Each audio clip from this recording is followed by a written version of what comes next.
Gentlemen, great to have you aboard. This is our Mighty Men with Purpose men's group that we run monthly, and we've been doing so for many years now. And it's great to see you guys here tonight. We talk about all sorts of things when we have discussions, and mostly of a spiritual matter. So we're a bunch of guys kind of coming together to talk about all things spiritual that maybe guys don't get a chance to do that much. So that's what we do on a monthly basis. And this month, we wanted to give an opportunity to one of our long-time members, Dave Clark, who's been with this group. He must be 20 years, Dave, I reckon.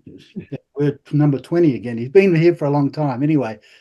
So we're going to hand it to Dave tonight to talk about what he's doing. He's gone through a major transition in his life and moving into becoming a death doula. I'm going to play a little video in a minute that'll explain that, and then I'm going to hand it over to Dave to kind of facilitate a bit of a discussion about the death doula and about death and dying and that wonderful subject that everyone loves to talk about. Not really. Anyway, so with that, let me just bring up Dave's video, and then I'll play that, and then we'll throw it to Dave when we come back. So hopefully this works. There we go. Right. Hello, my name is Dave Clark, and I'm an end-of-life or death doula. My job is to help people with a life-limiting illness and their families cope with the stress and worry they often have to endure. I can work in collaboration with your healthcare team to provide practical and emotional support to ensure your values, wishes, and beliefs are fully respected. I can provide information to help demystify the healthcare system so you can decide where you want to die and how you would like that environment to look and feel. By planning in advance, I can bring a feeling of calm to you and your family, secure in the knowledge that the important decisions have been made. My role is not to direct the process, but rather to walk alongside you and listen. Once your wishes are clearly known, your loved ones and I can do everything we can to make sure they are followed. Thank you for visiting my website, and whether we work together or not, I hope the information here will help you learn about the many services a death doula can provide to ensure an honorable death filled with love, dignity, and respect. Well done. So with that, I'll hand it over to you, Dave. Just what is your website again that people can go to? Is it daveclark.com? It's davedeathdoula.ca. Oh, okay. Or .com. They both are registered, but Dave Death Doula, all one word? yeah, Dave Death Doula, all one word, no dots, just davedeathdoula.ca. Okay, well, without hesitation, I'm going to hand it over to you just to facilitate a discussion, and maybe you want to expand a little bit more on, what drew you to taking on that role and studying it and certifying yourself to help people in the dying process, which is a huge, a noble gesture indeed, because it's something that is very meaningful to all of us, and we all lose loved ones, and we're all going to die at some stage, whether you like it or not. So I'll hand it over to you to Dave, and you can kind of lead the way, and we'll have a bit of a discussion about death and what we think of death or what we feel about it, or because we all have different thoughts and ideas, and that's healthy. So over to you, Dave. Okay, thanks, Dean. Guys, this is going to be very informal. If you want, you can all go, unmute if you want. Doesn't matter to me whether you're unmuted or not. And as I had said when I sent that video to some friends, telling them about my new career, I mentioned, especially with the video, that if they're having trouble with their sleep patterns and they're having trouble dropping off to sleep at night, that video is perfect, because only about 10 seconds in and you'll be just, sleeping like a baby. So anyway, I think what would be great would be just to go around the circle with you guys and and just let you say anything that comes to your mind regarding death. Because the one thing that's a reality for people that are doing the type of work that I am is that as soon as you tell somebody what you're doing, I'm a death doula. They say, well, what is that? And you explain. And then the next word is, gee, I got to go. I've got this meeting I have to be at. And, or how about the Jays? Like nobody wants to talk about death, like no one. Yeah. So let's just go around the circle and just ask each of you to just say, how does death work with you in terms of your being open to talk about it? Was it a taboo in your upbringing, or was it encouraged in your household? Let's just kind of start with just a really broad, general comment about what you have felt about death over the length of your lifetime. So we can start with Micah, and then Micah, you can mention the next person to follow you. Absolutely. Thanks, Dave. It's funny. This has come up recently. And to answer your question, obviously, yes, I had family members that passed away and dealt with that and grieving. But I remember when I was younger, and I'm trying to think of the age of the day, that I had a grandfather pass away, my mom's dad. And they didn't live close to us, about an hour away. And there was a funeral. And I'm the oldest cousin on both sides. But my parents decided, and I have a younger brother, my parents decided that it wasn't the right age, time, space to take us to the funeral. But all my other cousins went. And I was very resentful that I didn't get to go and see the process and be able to take it in and deal with it. Because my argument was, when I have to deal with it later, I won't know what to expect. Why did they get to experience it at a younger age than me? And my parents felt they wanted to guard me. Fast forward to just recently, my wife lost her uncle suddenly last week. And I was ready with my own children, who are 7 and 9, the younger two, to let's get the babysitter. We're just my wife and I going. And it was my father-in-law said, everybody's welcome, including all my grandchildren. And in fact, in the obituary notice, they said great uncle to 10, which is all the cousins and everything. So my 2 were included. So I talked to my wife and I said, she goes, I want to bring them. And I said, okay. And I actually told her about what happened with me again. I think she heard the story a long time ago.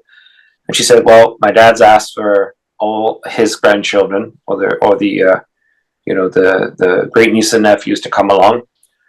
So, okay, let's do it. And what was interesting was they were the only 2 children there. And they were more consumed with watching mom and big sister cry and was worried about them, getting tissues for them, than what was going on. It was a celebration of life, so there was no body there. It was just pictures and, remembering and stuff. And I came away and I was like, did I do the right thing by taking them? Did they really understand what was going on? And I actually, at the end of the day, said, I felt it was the right thing to take them. So even though they're 7 and 9 and maybe they didn't fully understand. So in my line of work too, which I won't get into today, but death is mentioned quite a bit. So I'm very comfortable talking about it. It's interesting because even when I'm doing an email and I have to type the word death, I try and use another word but death. So it's interesting that, you say, how do you feel about the actual word? I may say end of life, or I may say, a loss. I try and use I dig into that thesaurus of words and try and find something but the word death, because I don't even like to type it sometimes. So it's funny how quirky we can be. But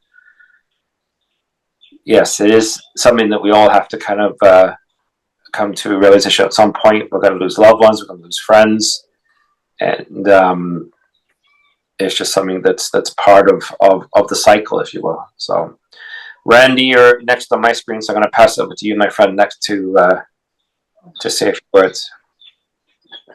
Thank you very much. And I know we all have, in most things in life, we all have different stories, different feelings based on our experiences. I guess mine, I don't know when the first funeral was that I attended as a kid, but similar to what other people would say, you don't know what's going on. You're looking around at the adults to see what sort of behavior would be appropriate, I guess, because you don't know what to do. So then eventually I had gone to a lot of, I think some of the family was older, I'd gone to a lot of these funerals, so I kind of knew what to expect, even had my clothing in the closet that I would put on for the event and go there. And then at some point, this might sound a bit odd, but I felt when it was my turn to go up and view the body, the person, I developed this habit of kissing them, touching their hand and kissing them on the cheek, because that was a very intense moment for me, like no other. And it was the last chance to say something to them, which I started to do. And I did that for years, actually. It seemed like I'd been to a lot of funerals, but it's a very strange event. My brother, for example, when anybody talks about death, and this is an interesting one for you, Dave, my brother becomes paralyzed. He does, when my mother was trying to get prepared for it, my parents, we had a friend, Bert, who just passed recently. That's another story I might get into. He came around to our house, and he was trying to he was trying to start a business that would help people with their living wills, their will after death, and so forth, to get prepared, to have a plan, which I think is key. That's a key component here, because my brother, he can't even talk about it. So when my father passed, my mother passed, he had no idea what to do. But luckily, with Bert's coaching, with someone's coaching, we had a list of people to call, places, what they wanted, actually, afterwards. So that made things a lot easier, because how do you know? And the weight really is heavy, besides the loss. The weight is very heavy on the friends and family afterwards as to what they should do. So eventually for me, I ended up not kissing the person anymore. I just felt, I don't know what happened there. Again, we all respond differently to different things. I guess for me, Dave, the loss of someone, I went through a loss of 3 childhood friends just around the turning of the year. And the first one was a real shocker, someone I talked to and Zoom with once a week. The spot was missing on the screen, and he kept it a secret. And now luckily he's the one that wanted to form the company, which he didn't eventually, but that would help people. So after talking to his wife and kids, he had everything arranged, what to do and so forth. And everybody was, it was well organized, well taken care of, which is good, because the loss is very, it rips your heart out, right? When something like that happens, you have no energy left for anything. So that's a very helpful thing to do. So lost him. And he didn't tell me. We're close friends, and he knew he was going to go. Somebody mentioned that, I think Dean mentioned that earlier. He knew he was going to go, but he didn't tell anybody. He didn't even tell his wife. He had an agreement with his wife that when he went to the doctor, he wasn't going to say anything.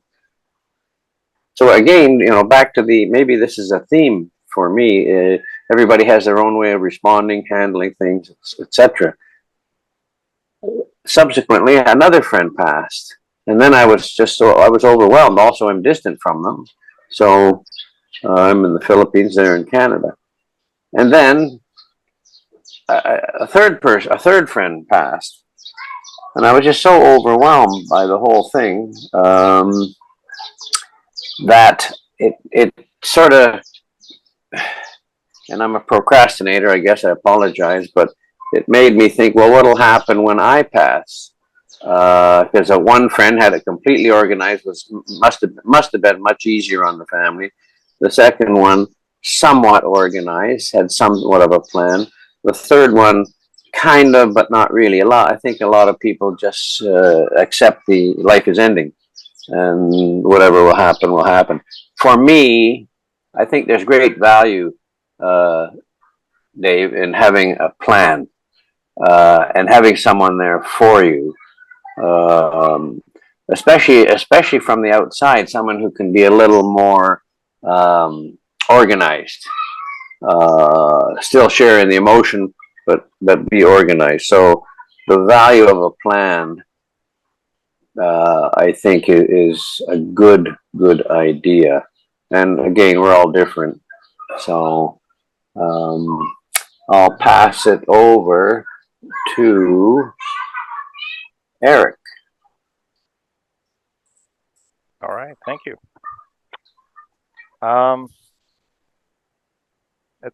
It's not a question that's asked every day, what your relationship with death is, I guess. But I don't recall in my upbringing that it was a taboo subject. I've never been one to resort to euphemisms, like Micah said. Someone dies, they die. It's sad, yes, but I'm comfortable with it that they're moving on, and I know that by and large, open caskets have fallen out of convention more or less. But even if you see a body there, that's just a shell, as far as I'm concerned, and their soul has moved on to something else, if there is such a thing. I guess no one really knows for sure, but I certainly do. What that something is, that's anybody's guess. But yeah, as a child as well, I mean, I have a few people who died that have marked me. It's interesting. You mentioned grandparents, Micah. I have a very vivid memory of the last time I saw my grandfather. He was in the hospital, and I went with my mother, and we both went in, and you know, they extubated him, and that was, you know, sort of a green light to say, yeah, he wanted to see visitors. So we went, and there was only 2 at a time because he was in ICU. And coming out, I remember just hugging my mother, and her sisters were there, and that, and we didn't say a word to each other. We just hugged, and we walked away. And there was a little, back then there was little balconies for smokers or whatever, so we went outside, and I knew this was going to be the last time I would see him. Now, he did make it out of the hospital, and he lived another 3 months, but he was also checked out. And my grandmother said that he used to lie in bed as if he was in a coffin, you know, just with his hands crossed and whatever. Kind of creepy if you think about it. But 3 months later, he died. And I remember going to the funeral, and I didn't cry. But that day in the hospital, I bawled my eyes out. To me, that was it. That was the final goodbye. You know, and there's a few others, but that one really sticks with me. Had a childhood friend as well when I was a teenager. That one I remember, because you know, she was our age, 19 years old, and she died on prom night actually. That, you know, she didn't make it to prom. She wasn't planning on going, and but yeah, she was coming home from work and car accident, one of those freak things. But it's interesting how some of these stick with you, and others, it's like, okay, well, yeah, my uncle died, my aunt died, which right now I'm at an age that I'm running out of aunts and uncles. There's not many of them left. But it's just interesting how some of them stick with you, and it's not always the people you're closest with. it's really interesting. I don't know how to describe it. That you're there at the funeral, and sometimes you're just numb, and other times it just hits you unexpectedly.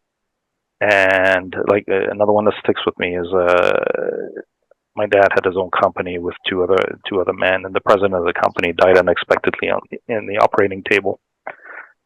And I remember being at the funeral, and my dad was a pallbearer, and I started bawling. I was 14 years old, and it's like I really didn't know this man, but for whatever reason, that really affected me.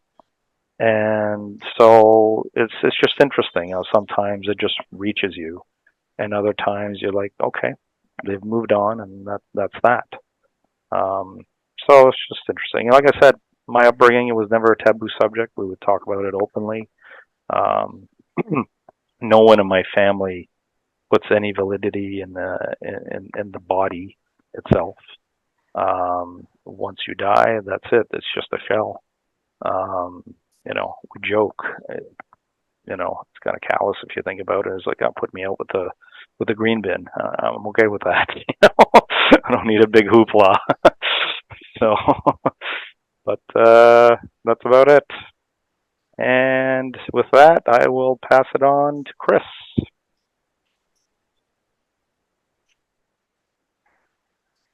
Okay, thank you very much.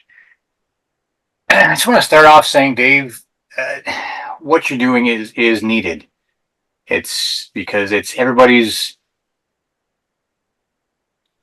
awareness of death and the way they deal with death is so different. And I found for me, having something that would answer the questions while you're in it would definitely help.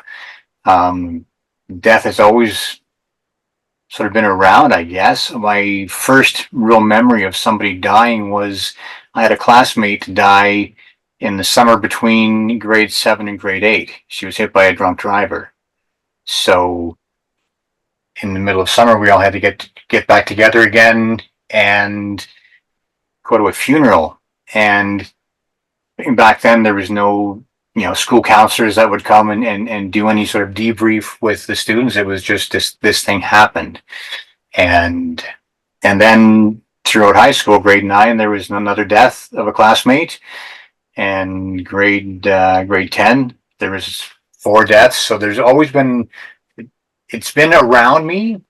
So it's never been taboo.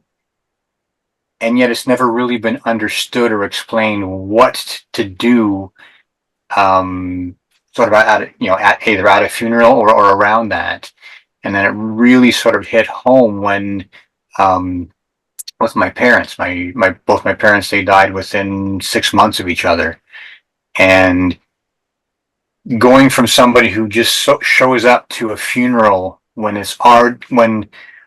death has already happened is completely different experience than knowing that death is imminent. So the questions that you have are completely different. And I know for myself, leading up to my father's death, it would have been helpful if there was somebody to kind of, as opposed to just your siblings, because we're all going through it. To have somebody be able to sort of help guide would be amazing. And I found out some weird things. Like we had a celebration of life for both my parents, and the difficult thing was finding pictures, finding all the things. It was, for me, that was the one thing that stuck in my mind was nobody knows where all the pictures are. You have to do this thing for a celebration of life. So we weren't prepared, even though we knew it was imminent. So to have something to help that process would be amazing. For me, I guess maybe for me, a lot of it is I need to be able to do something. So the first time when I was a pallbearer, it's like I have something to do, as opposed to sitting there and not knowing what to do and being in that limbo state. So knowing what to do helps me through things. It was never something that It's not something I'm afraid of, but we put things into place around our death, myself, and my partner, so that our kids know what our wishes are. My parents did that, and it was helpful because we could, when all that chaos was happening and the emotion was happening, we could reach on to something. We knew what their wishes were, so we could just latch onto that, and that got us through it. So yeah, I think it's good that we're talking about it, and it's interesting that it's not a conversation that flows very comfortably, which tells me that we need to be talking about it more. So yeah, I mean, that's about it. I've been around it my whole life. It's not something I'm worried about. And yeah, if there was someone like yourself around when my parents passed, it would have been helpful, as opposed to the siblings trying to support each other and not know what's going on. And I will pass this to James.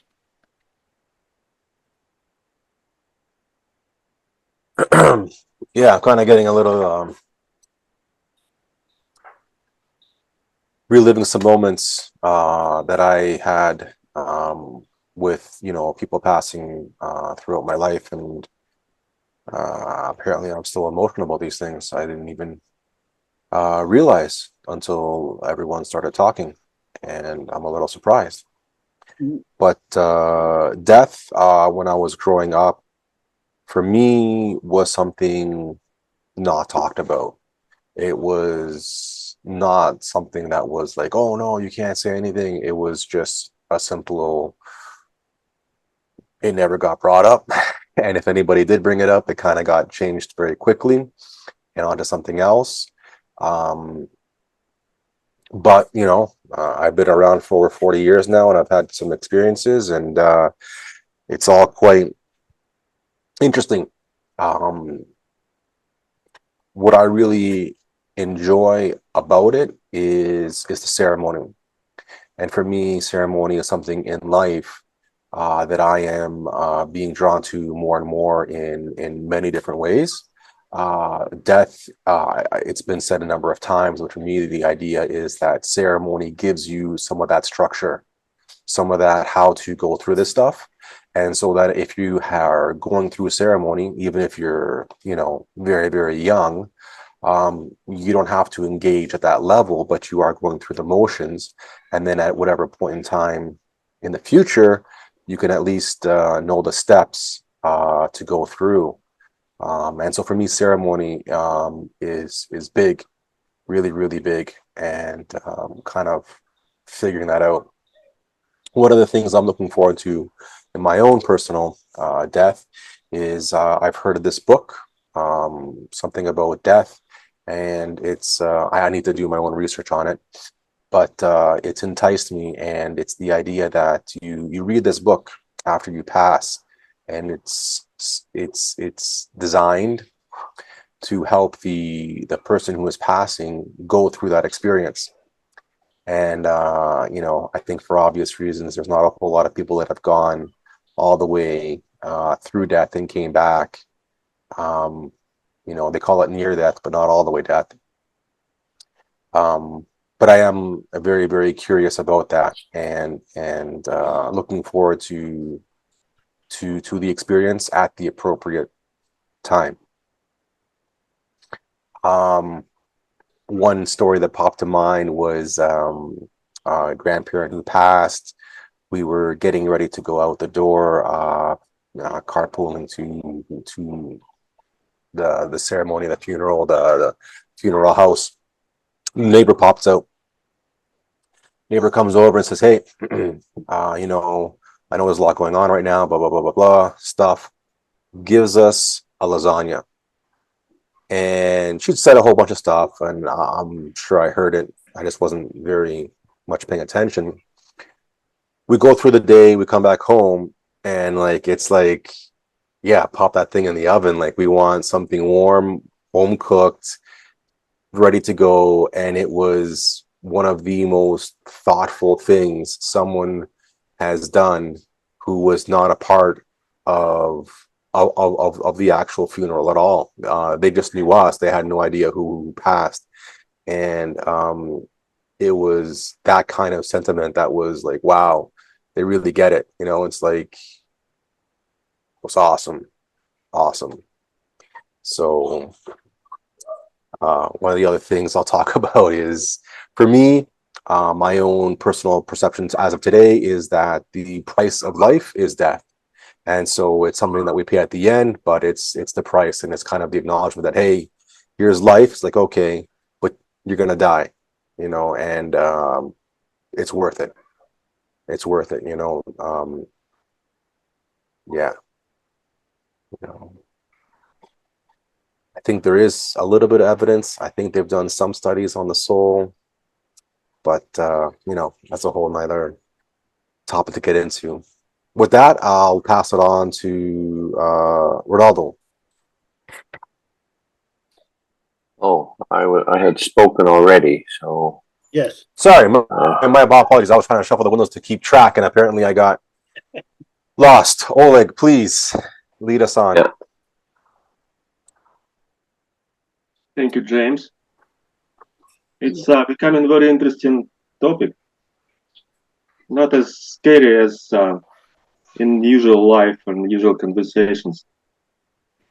It's very interesting to hear your perspectives, guys.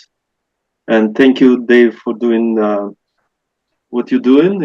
Your role is very important. When I started to think about this, I really miss this kind of help at the end of life, especially help to the relatives. Because from my experiences, that what I miss is the last days of communication with someone who is passing away, like my father, for example. Of course, I've heard that you can still talk after with the spirit, but I would rather prefer to speak with a live being, live man when he was still alive. That's the closest live being who passed away in my presence, whom I was the most close with. But before that, in childhood, back in Ukraine, the death was kind of considered to be avoided in all of the matters of life. It's kind of accepted by default. So it happens. And the people of Ukraine celebrate in different ways, of course. Whenever funeral happens in neighborhood, pretty much all street knows, because the procession goes through the street. Four people carry over the coffin, and then all of the relatives and whoever is invited. And you don't have to be invited. You can just follow the procession and kind of appreciate whoever has passed away. And plus, who organizes the funeral, they invite the orchestra to play. And orchestra plays very kind of tragic music. And when this orchestra goes with procession, that's quite of everybody hear this. So somebody's died on the street. When my grandparents died one by one, my parents on purpose did not announce it to me, so that I was away on my studies both times. So they kept it hidden from me. And then when my classmate was killed, one classmate was killed in the auto accident, Another one was killed because there is criminal activity in a city. So that was quite sensitive experience for me to say goodbye to my friends, classmates. But over the course of the years, this is only kind of one regret that I have is opportunity to speak with someone who's passing away. Because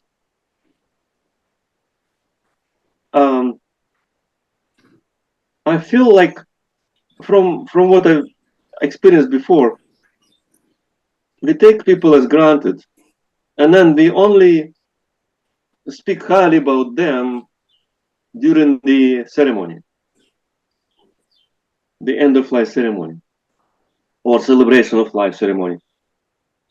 But we don't appreciate them when they're still living, even in their last days, and then when they pass away, then we start to speak about them highly.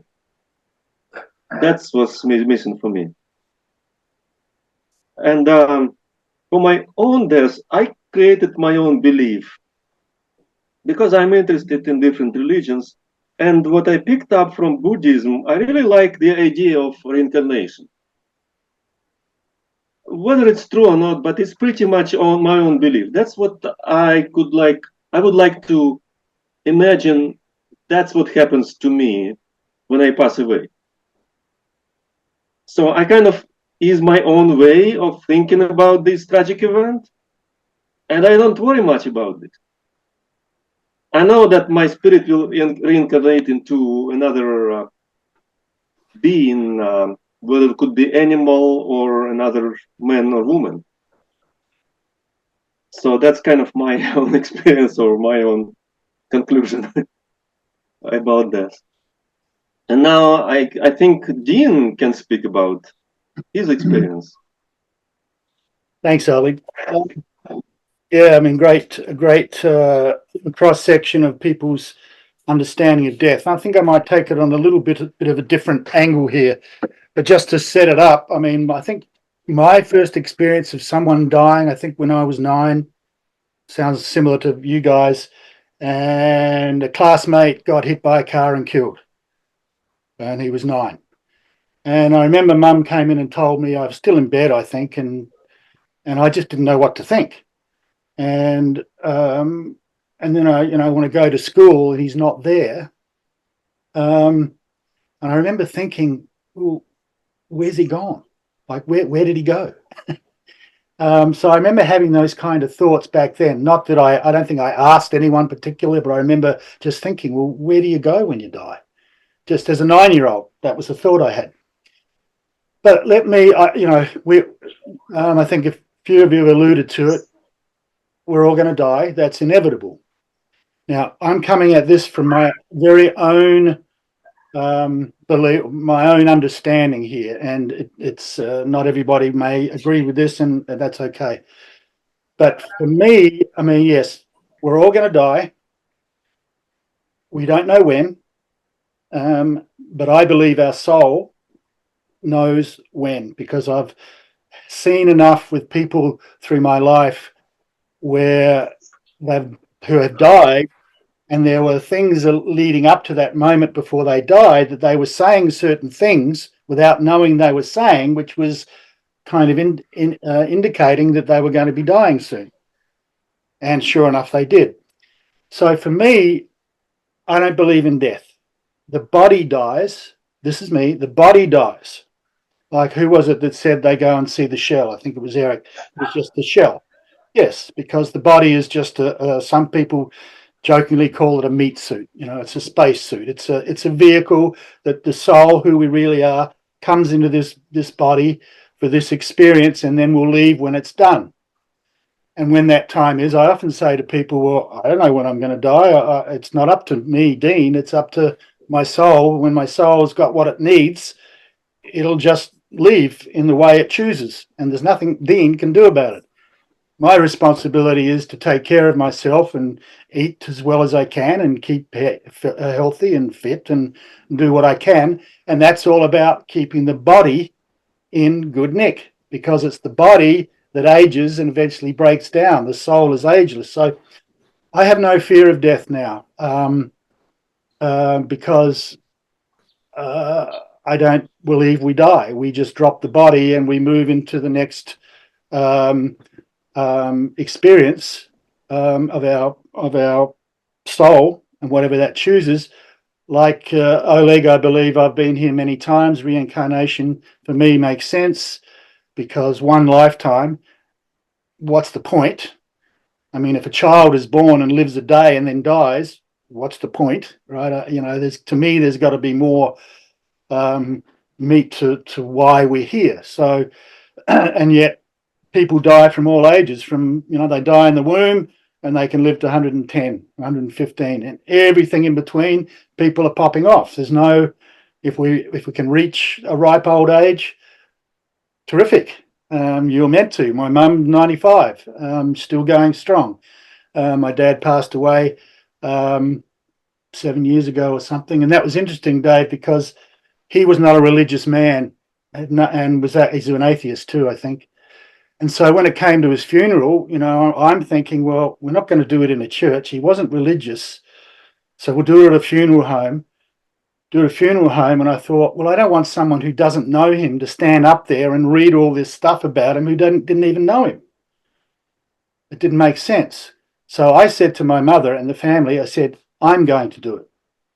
So I actually facilitated my dad's service. I emceed it. I had all the speeches, and then the rest of my family got up and eulogized, and the family just did it for my father, and I emceed it for him, master of ceremony for him, because I believe that's the way he would have wanted it. So that's just by the by. But for me, you can't worry about death because it's pointless.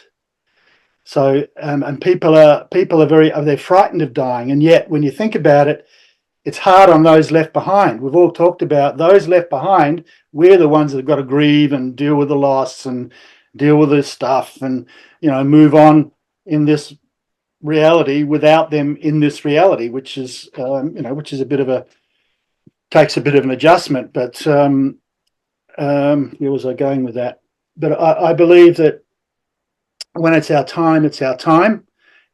My thing is, I just don't want to suffer. But even then, we don't know. It's whatever the soul chooses. So this death process, which I wanted to talk more about, is really interesting. But I've come to terms with I'm okay with dying. Look, I'm sure if I got a diagnosis and said you're going to die in 3 months, I would have an emotional reaction. I would have to deal with that and clear it, from my body and express that. But ultimately, I would be okay with it because I know I'm not dying. I'm just moving on to the next part of my journey and whatever that brings. So, and I think, the fear of death is huge among people, and that fear can really limit your life. People won't do things because they're frightened. Oh, got to be careful. And I get all that.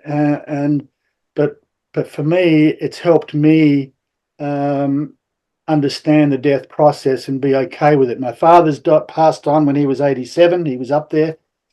But my relationship with him since he's gone has been probably better than when he was here. I talk to him all the time.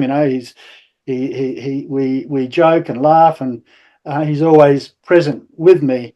So I feel good about that. Yes, it would be lovely to give him a hug, but I'm okay with the fact I know he's around and I hear in my head all the time. But it's like, how can you deal with the fact that you're going to die at some stage, and what does that look like? Some people have said there's an energy group called Abraham. A lot of you probably know about Abraham, but they talk about the death experience. The process of dying is the most amazing experience that you can have. And that's come back through a lot of the NDE, the near-death experiences that I think someone mentioned, Eric, that people have had. And all of them, out of the millions and millions that have been documented around the world, they all talk about how amazing it was, and going to the light and being greeted by loved ones on the other side. And every one of those people, pretty much, if we can find one that doesn't agree with this, I'd be interested to know. But every one of them, when they were told you have to go back, none of them wanted to go back. None of them wanted to go back. They said, why would I want to go back to that? Here it's amazing. And they even had children, and there was one woman who got trapped in a kayak and she drowned, a near-death experience, and she had children, and one of her daughters was pregnant with a grandchild, and she had everything to live for, and she was on the other side, and they said, you got to go back. She didn't want to come back. But when you have to, when your soul hasn't finished yet, you don't really say, no, I'm not going to, and throw a tantrum. You've got to come back, because it's the soul's wish, and it's the soul that gets its desires. So, death is it's been a bit of a no-no in the past and hasn't been talked about a lot. And yet I think it's healthy to talk about in a way that, yeah, we're all going to die. It's okay. And we'll all meet again under different circumstances. And, I have no doubt that I joke with my mother all the time, who's 95, that, I'll see her again. And she always jokes to me, oh, when I'm on the other side, I'm going to come and move stuff around. So, it's me. It's me. That's because she's not afraid of death either. It's on her doorstep, and I said, do you think about it much? And she said, no, not really. She said, it's okay. And I think old age can sometimes prepare you for death, where you're old and your body's not functioning. You're just ready. You say, okay, I'm ready to go. I know a lot of older people who they reach that stage where they say, I've had enough. I'm tired. I'm ready to go now. It's always hardest for those who are left behind, the family members. That's why a death doula, and having someone like Dave who can really bring the family together and bring an energy of understanding and peace and to be okay with the process, I think is hugely important, because death, most people, it's taboo, they don't understand it, and they don't want to know. And people grieve the death of their parents or loved ones their whole life. And yes, grieving's important. However, at some point, we have to move on, and that love that you have for that person never dies. The love never dies. The love is always there, no matter whether they're what dimension they're in.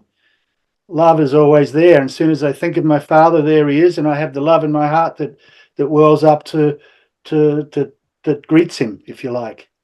And I can do that with any, other family members. You think of them, and it brings up a tear. I mean, James said he was getting emotional. Well, that was opening the heart. It's a heart-opening experience, but I think it's quite an incredible time. Not saying it's easy, with my mother. When she goes, my mother is an amazing person. I have a fantastic relationship with her. It's going to be hard when she goes. Don't get me wrong. It's going to be hard. However, my faith in the process will allow me to continue on in my life with the joy and memories of her being my mother.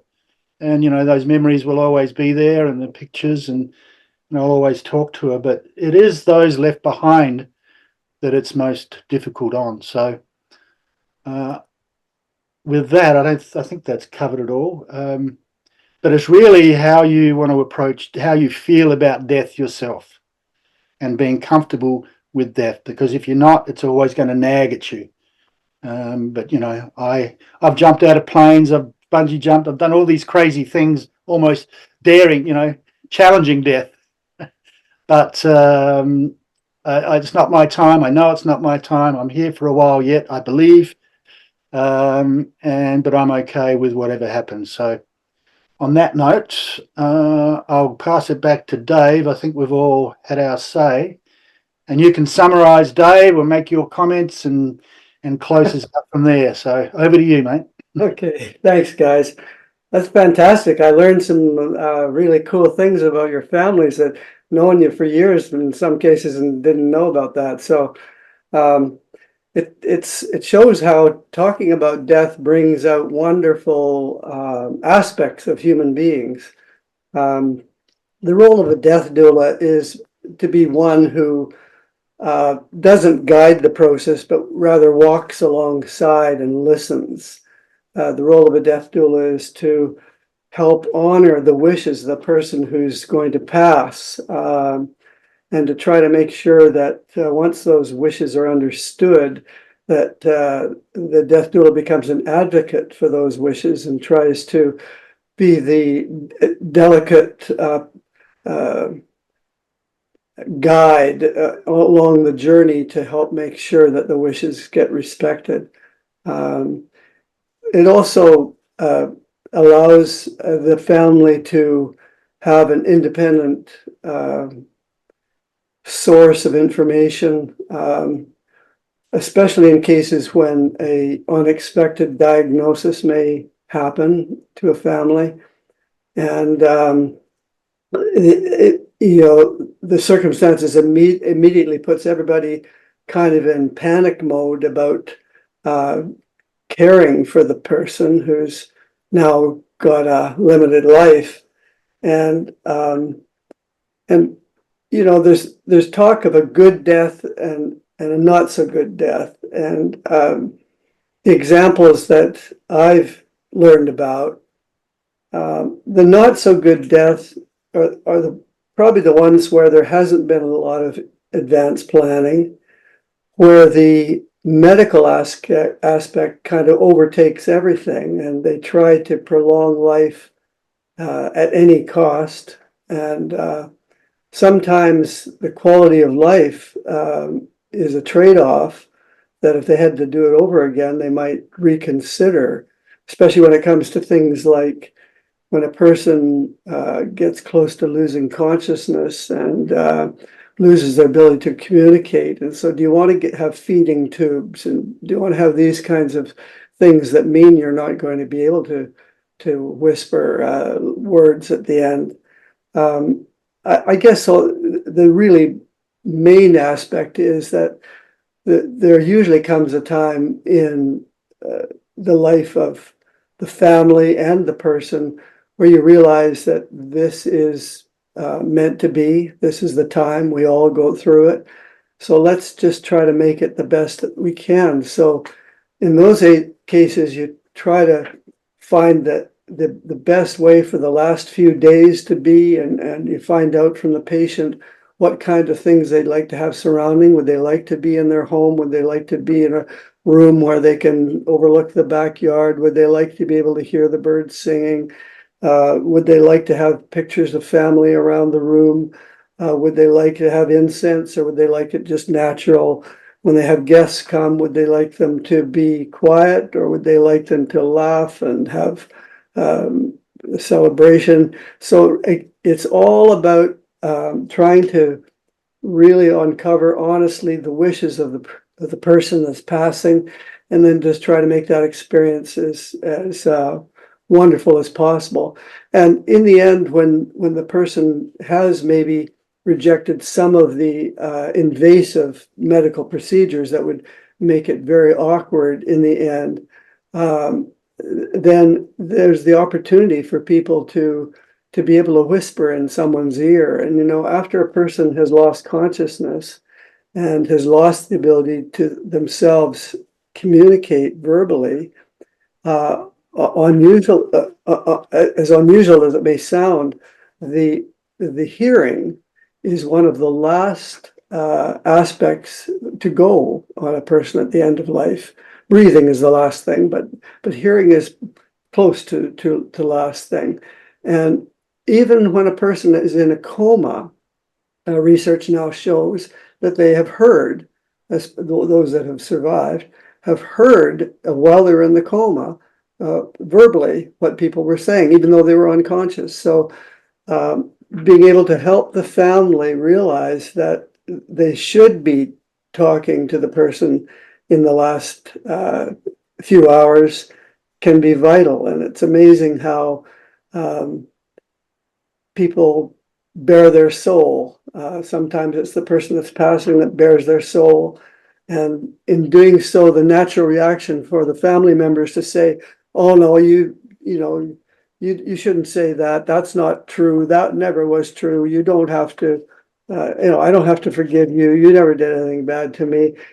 In a way, we're taught that you don't say to the dying person, no, you don't have to say that to me, because you don't want to deny the reality of what they have just said. They've said that for an important reason. They had a belief in their heart that they had maybe not done their job quite perfectly.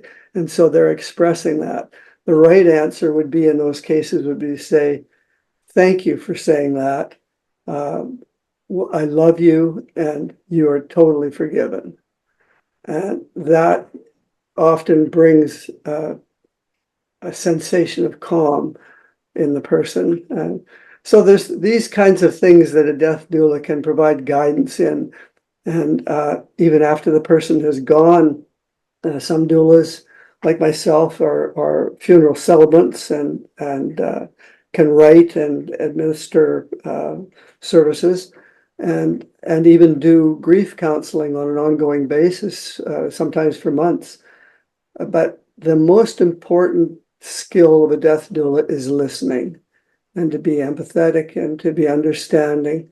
And especially in the grief counseling, it's listening, because getting over grief is about letting people talk about grief. And that's what we as human beings that are grieving need to do. We need to open up and talk and say whatever is in our hearts to help us get to that point where we likely will never forget the person, never lose our love for the person, but we will come to a point where we'll be more at peace with where we are now and where they are now, because we've been able to communicate before or after death what our heart really tells us needs to be told to that person. So anyway, it's interesting, life has changed so much for us rapidly. This world that we're in is just so challenging for us now. These are things that our grandparents never dreamt of having to deal with in the kind of rapidity that it is now in the computer age, the 300-channel universe, the AI and the social media pressures that are on human beings. Back at the turn of the century, most deaths happened in the home. They happened with the family. The women would wash the body and prepare it, dress it. The men would go out and dig the grave in the local cemetery, or maybe even if they were country folk and on the hill back from the house. And so it was a very personal thing, and people were very much more in touch with it, and they had a much greater feeling of engagement in the process than they do nowadays. So I think that's all the more reason for death doulas to help people face it with joy and face it with love. And so that's what our work is about. And if you get a chance, try to do an advanced care plan. It's the best gift that you can give your loved ones, is telling them what you really would love to have happen when you die. And it just such a relief, and it lifts such a weight off of so many shoulders. So that's my advice to everyone. Fantastic, Dave. So just your website again. Which website? Okay, it's Dave Death Doula, which is DOULA, as it sounds, davedeathdoula.ca or .com. They'll both get you through to the website. If someone wanted to start the process with you, like how would it work? Do you have a like an intro? Yes, I have a complimentary introduction session where I like to, if possible, meet in person with them. If not, it can be done virtually on the phone or on Zoom or whatever is best. But absolutely. And the other thing is that I'm not the only person that's doing this by a long shot. So I may not be the right person for every family that contacts me.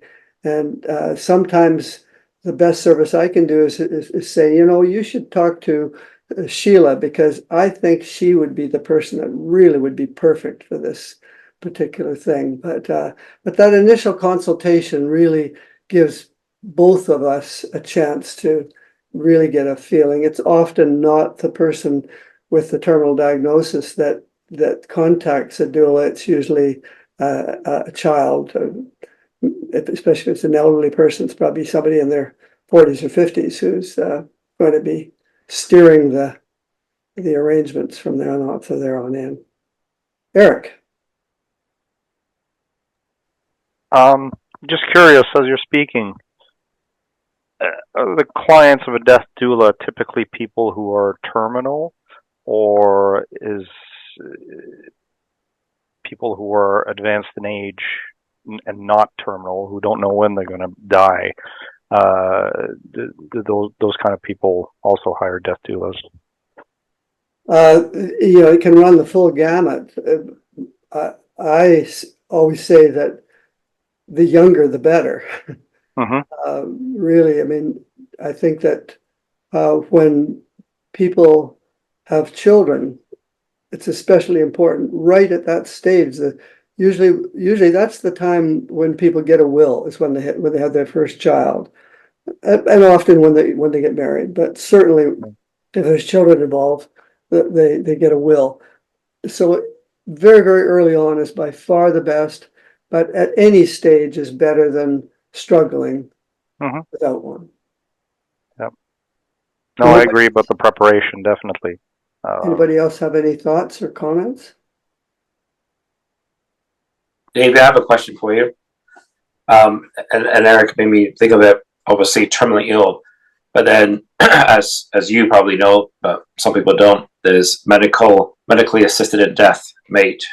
I don't know if you're familiar with that acronym. Would you get involved in those kind of cases as well? Very much so, yes. Now, the thing that I have to emphasize is that death doulas do not touch or go near the medical side of the process. We are there for the emotional, organizational, and spiritual support. But we work very closely with the medical team and make sure that everybody's on the same page. And would you say, and it could be mostly with the clients you've had so far, I don't know, it's very early in your practice, but maybe speaking with some of the other doulas, death doulas that have been doing this longer, is there a sense of whether it's more terminal? Is there more, is there MAID cases going on, or is it a bit of both? Or can you talk to that at all? Well, people with MAID, as well as people that are dying of old age from naturally, both consult death doulas. MAID maybe a little more so because that's a deliberate process. Although when people go through that process, they've probably done a lot more research about end of life than the person whose grandpa is dying of old age. So yes, but definitely both very much so. And in particular, the MAID process is one that requires very careful execution because of the regulations being as delicate as they are. For example, that we still don't have MAID, medically assisted death, for people with mental disorders. And that includes people that have dementia and Alzheimer's, which becomes rather unfortunate. But we're not quite there yet with the regulations. Excellent questions there, Micah. I got one more, if I may. Yeah, one quick one, and then we'll wrap her up, guys. Okay, so Dave, I understand with a birth doula, that a birth doula is only working with the person giving birth. With a death doula, let's say a family member contacts you, would you be working with the family member and the person's passing, or just the person that's passing? I was just curious about that. Well, very much as many people in the family as you can. Okay, so but which one's your client? Is it going to be the person that contacts you and the person that's passing, or is it just, how does that work in the sense of the contract or how you work with them? The client is always the person that contacts me, and it's often a family member who's going to be taking the responsibility for the probably the senior child in the family, something like that, that takes that role. But it can be the person that's passing as well. Sure. But, most often, I would say a very large percentage of them are is a senior family offspring that's organizing it for the family, for the parents. Great. Thanks, Dave. Thank you. You're welcome. Thank you for the opportunity, guys. This has been great. Awesome. Well, thanks, Dave. That's very, very important information in these days. So I think it's great for people to understand that there's an option out there as far as death doulas go, and you've got a contact now. So really appreciate that. Stand by, guys, as I just close this out. But thanks very much. Thanks for all your input and your experiences and sharing as always. And thanks, Dave. You've got his information. If you want to contact him anytime, please do so. So with that, we're going to end this. And thanks very much, gentlemen.